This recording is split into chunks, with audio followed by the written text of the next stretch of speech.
So as I grew up, I went to St. Charles College. I went for a year to Scholar Hall. I played football. I played football. Well, I had football and basketball and hockey. I went back and took my master's degree at Michigan State. Of all the guys who took a master's degree, I had to be unique because I never thought I'd get out of high school. I taught at Garson-Falconbridge, where I met my lovely wife, who still is a very special person for me. I have 3 degrees.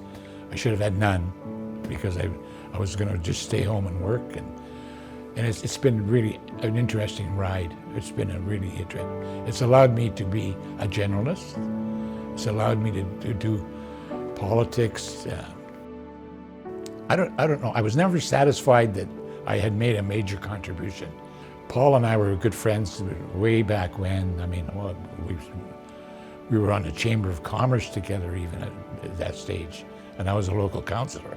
So I suggested to him, I said, Dick, here's this sector with 300 plus firms, employs probably about 14,000 people directly, good paying jobs. That's grown up over the years after the mining companies got rid of their shops and all their technical skills that were inside in terms of machine shops and welding shops and all this. So they went outside, and this has grown up. It needs a spokesman. And I think that an organization here based on representing these people would do very well. We came up with a list of 350 companies that were doing something like $4 billion worth of sales, and it hired something in Sudbury alone of, out of 300, I think there was 14,000 to 15,000 people who were working in a concentrated area. In 2003, in the spring of 2003, Dick was trying to get this industry association of mining suppliers together, and it just wasn't happening. He had conducted about 3 or 4 meetings and was only getting about a handful of suppliers out to hear his pitch, and it didn't look good. Taking those companies, collectively branding them, collectively finding markets for them in the world, and then working by delivering alternative packages of information or solutions to the industry. That summer, using a variety of print media, radio, spots, some television, and some key marketing efforts, that by the end of the summer had developed some real clear enthusiasm for the association and some committed members. And reading an article about the concept of this cluster for mining supply and service, this really makes sense to what we're trying to achieve here. And I had a previous experience in the mining industry up in Timmins. It's about the mining supply industry, but it was about the whole ecosystem, because you had the mining supply people, the companies, you had the government, and then you had the educational institutions, right? So you have 2 colleges and a university, and you got a municipal and a provincial and a federal government and all these other support groups around, and it was really about getting everybody together to support it. You know what, we've done mining for many years. What else can we extract and value? And I think the drive towards innovation, technology, making it a regional cluster to support tech and innovation, that was the starting point of it. But we ran our own show. I mean, sometimes I did things I didn't get permission for. Some nights I'd get a phone call saying, "What the hell are you doing? What are you doing? What are you doing going after a market or going after money or doing what?" I say, I talked to the board about it. I never really did.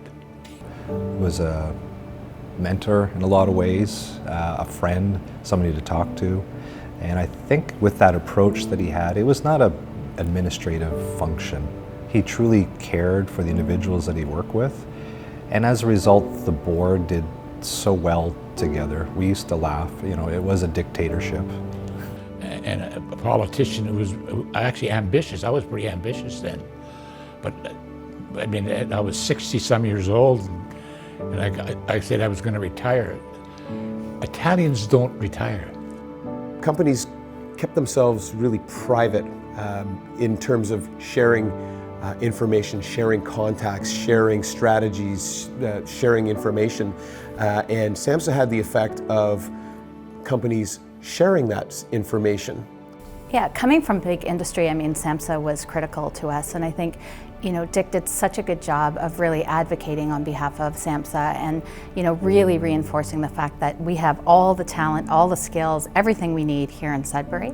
And, you know, when our company was acquired, all of a sudden there was a global stage for him, and he really, you know, looked beyond Sudbury, looked kind of more globally to say, what are the opportunities around the world? And I think, you know, Dick really made a difference, and I think he really did put SAMHSA on the world stage. You cannot meet a more passionate, knowledgeable, and I would say tenacious guy. I mean, Dick doesn't mince words when it comes to advocating for the sector that he represents. I remember he would, you know, the valet would call him and say, hey, we're going to put this story out.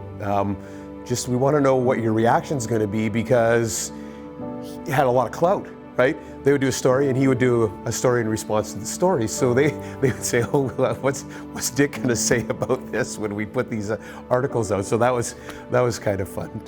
This sector is growing, and it's grown. It exports across Canada, exports into the States, and just recently, MineConnect, which is the successor to SAMHSA, opened an office down in Nevada to assist with Sudbury firms, Northern Ontario firms, exporting into that market. He really gets it. He really understands that connection of what we do here at Dynamic Earth to really engage with visitors, engage with children of all ages, to really bring that message that mining of today, right now, modern mining, is so very important to our everyday lives. If you think of what you're doing, you're expanding the knowledge base. You're expanding the perception of what mining is all about.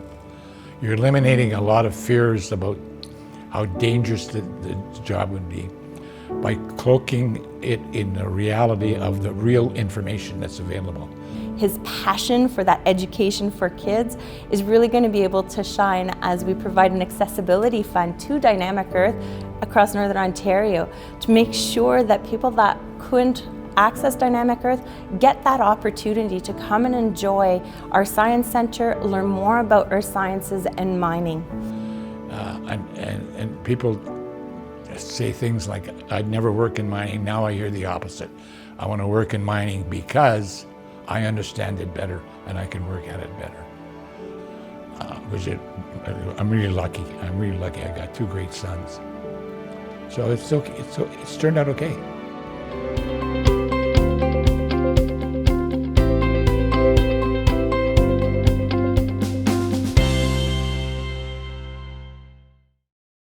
Hi, Dick. Huge congratulations to you. On behalf of myself, the board of directors, the entire membership, all of our team here at MineConnect, we really do appreciate all of the work you've put into the sector over the years.